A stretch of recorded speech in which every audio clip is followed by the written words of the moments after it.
Quando vocês viram aquilo na mensagem, nunca joga Pikachu a 3 horas e leia na corrida, pelo amor de Deus. Pera, não jogue mais corrida, porque um robô mesmo, aquele do lado, ele falou comigo que se eu jogar a corrida, ele vai banir o meu Pikachu em todos os jogos. É uma mensagem importante. Galera, pelo amor de Deus, nunca joga 3 horas, não é fácil. Eu tô bem assustado. Galera, quando meu celular tá 100%, vou logo lá no Play Store de instalar o Pikachu de primeira e nunca mais instalar. Esse vídeo é pra você, Loucinho.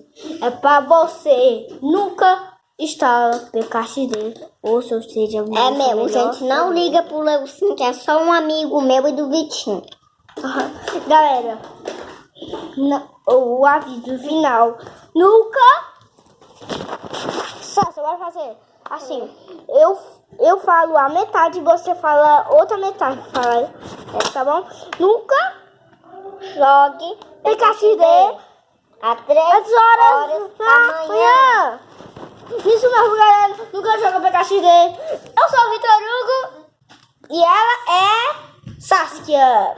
Então, deixa eu lá no canal. Se você quiser mais teoria de Pikachu, ela vai jogar Pikachu. Então, deixa o like. Tchau.